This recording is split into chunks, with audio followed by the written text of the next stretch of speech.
Hello guys, welcome to another new video, and today we are going to learn about George Washington, the first US president.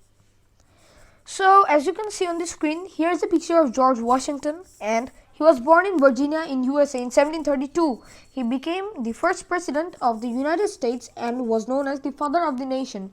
George Washington was the descendant of rich family which came from Britain. His family, like many other British and European families, had made the voyage to America about the middle of the 17th century. They had large estates in America where they grew tobacco.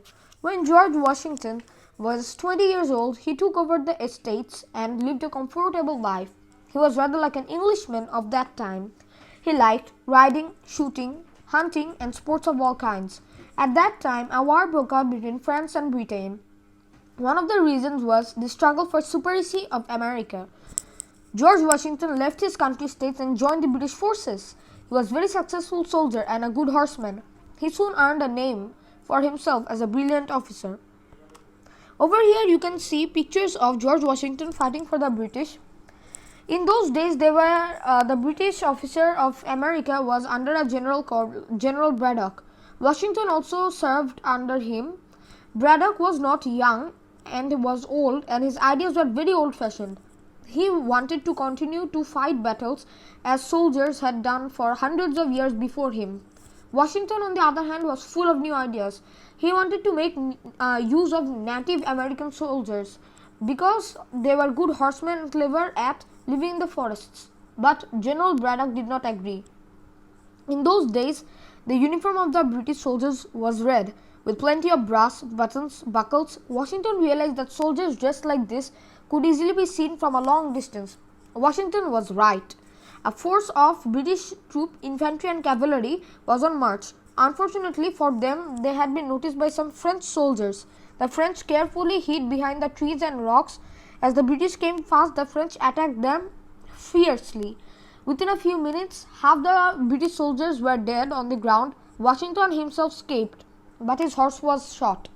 Washington managed to catch another horse which was galloping by without a rider. In a few minutes, this horse was also shot. At last, on a third horse, he managed to escape. When he got back to his camp, he discovered a number of bullet holes in his clothes. At last, the British and the French made peace with each other. Washington, now a famous officer, left the army and went back to his estates in Virginia. He married a rich widow and spent his life making his estates as fine as any in the whole of Virginia. Soon he became very wealthy. Unfortunately, he was not allowed to live comfortably and quietly on his estates. Another war started, which now is known as American War of Independence. Many people in America at that time had come from Britain. Britain considered America to be one of her colonies. The parliament in Britain had the Americans pay tax on several things. The Americans soon found that Britain was not interested in getting money from America than in spending it there. The Americans began to complain. They said they had no representatives in the parliament in Britain, and hence the British parliament had no right to take tax from them. The Americans were particularly angry because British put a heavy tax on tea. And as you can see in this picture, these are the 13 colonies. The names of them are Mania, New York, Pennsylvania, Virginia, North Carolina, South Carolina, Georgia, Florida. These are the 13 colonies, and they together fought against the British.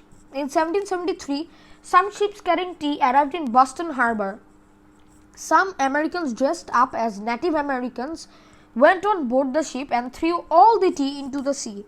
This was afterwards known as the Boston Tea Party. As you can see over here, is the Boston Tea Party over here, and the government of the British were very angry, and they wanted to punish the Americans and told the colony of Massachusetts that they would not have the right to govern as they had been doing. Naturally, this makes the American army angry too. Then, as you have seen in the last picture, the 13 colonies, they have met in a congress in 1774. They all agreed not to trade with Britain. The ill feelings between the colonies and their masters grew worse. In 1775, some British troops were attacked and war broke out. Over here you can see the pictures which have the photos of the American Independence War. when the war broke out, Washington was in his Virginia states. He was still remembered a great soldier. His wisdom and bravery was known through his early achievements against French. In 1776, the colony formally declared themselves independent. The war lasted for 8 years. It was difficult for Washington to keep the colonies or states together. Each state was jealous of the other. Washington not only had to fight the British but also had to make sure that all the states cooperated with each other. This he did with great success. After 5 or 6 years of war, Washington was still fighting, but every day things became more difficult for him. It was not easy to get men for his army, and could only get farmers and other peasants and workers to join his army. It was difficult to maintain discipline. The soldiers were badly clothed and poorly fed, and it was always impossible to pay them. Washington realized that it would be very difficult to beat the British with such soldiers, so he tried to wear down the British by attacking them at a number of places at the same time. At last, a famous British commander called General Cornwallis made his headquarters in Virginia. At a place called Yorktown, Washington had made friends with the French, and the French attacked the British with their troops and prevented them from bringing stores and equipment. General Cornwallis had to surrender, and this was the end of the war. Peace was signed in 1783, but Washington again returned to home in Virginia. When the war was over, the states again began to quarrel among each other. One or two wiser states realized that if these quarrels went on, there might be 13 different countries. They knew that if the 13 states united into one country, they would be stronger and would be also known to help to one another for prosper. They need one government for all states, so Washington was called from Virginia. He presided over the conference at Philadelphia, but I forgot to show you a picture. This was the surrender of Cornwallis to George Washington. Now look at this picture. Over here is shown Congress at Philadelphia. Over here he presided over this Congress in 1787, where a new constitution was formed. In 1789, he was made the first president of the United States. There were many difficulties in the early years. The states still quarreled among themselves. Some people felt that if there was one president, he would be too powerful. He would be like a dictator. Other people felt that it would be difficult for one central government to look after all the states fairly. Washington was first asked to be president in 1789 for 4 years. He realized that America was a new country. He knew that it has no traditions or customs which could be followed, and that he would have to make new rules and set up a good government. He introduced a number of ceremonies. He wanted people to think that the president was an important and dignified person. For example, he used to drive to Congress in a fine coach, which was always drawn by white horses. He held grand parties, but at the same time he kept the states together.